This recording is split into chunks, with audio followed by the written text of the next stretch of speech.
Business Ethics public debate is open to undergraduate students from the Faculty of Business.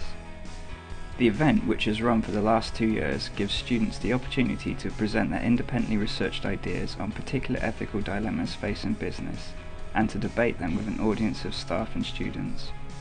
Participation in the debate is voluntary and extracurricular.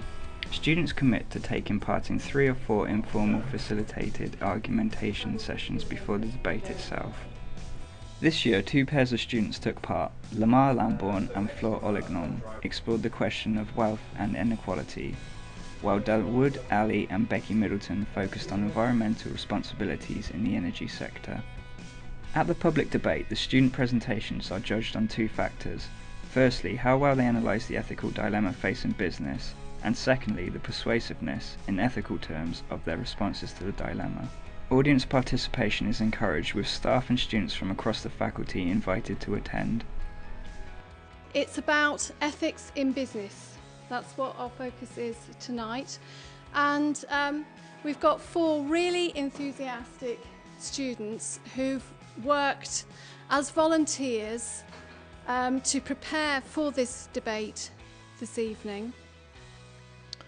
Just to list a few and just give a brief description on them. Solar power, photovoltaics, modern panels produce around 250 watt hours per metre squared.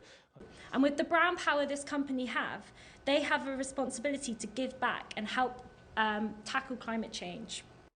There's also the issue of being in the right place at the right time, and this is a generational issue. But we believe that there exists a disparity in wealth between the older and younger generations of today, as property was obviously much more affordable, a generation ago and so on. And we also think that there is a huge problem at the moment is about location.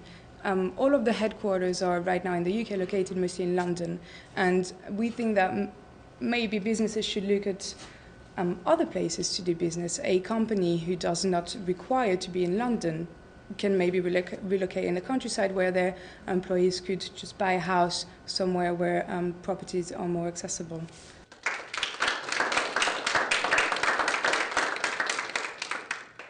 You briefly touched on the government and their sort of influence in all of this, but I was just wondering, with the new government coming in, what sort of impact is that going to have over the next, whilst we're still in a Conservative government? Under the current ruling party is quite concerning, because they want a full throttle go with investing in fracking.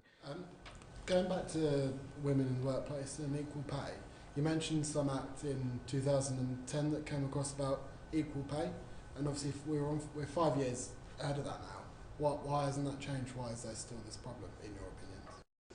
It's really expensive to start a lawsuit, so if I'm a woman and I'm not getting paid as much as Lamar is getting paid, and I want to sue my company, it's going to be extremely expensive for me to go and try to sue them. And I don't think it's just possible for each person to start, trying to have this enforced.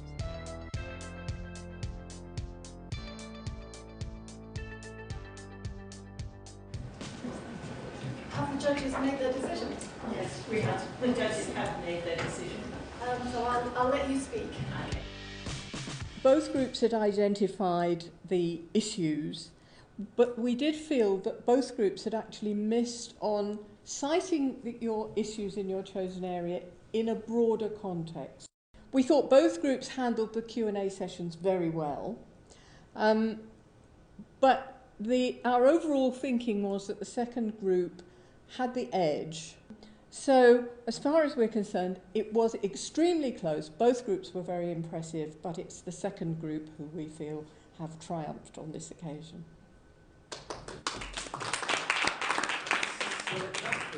Can I say, for my part, I would agree with the judges. I thought we had some very well-researched presentations, some convincing arguments in the presentation itself, but it was actually the quality of the question and answer afterwards, and to be able to think on your feet, having researched the material, this applies to both groups, is a very difficult task to master, but I think you both did it eminently well.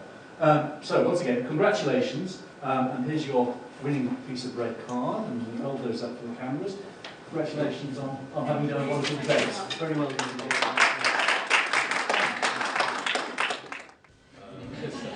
The business ethics debate is a really good way of raising the profile of business ethics in our business faculty, as well as helping students to improve their public speaking skills. All the students who have taken part have valued the opportunity to think deeply about the ethical responsibilities of business. The debate is now an annual event in the Oxford Brookes Faculty of Business, and the aim is to develop it further, involving students from other faculties or universities. If you are interested in being involved or finding out more, please contact Dr. Jill Miller in the Oxford Brookes Faculty of Business. Email jmiller@brookes.ac.uk.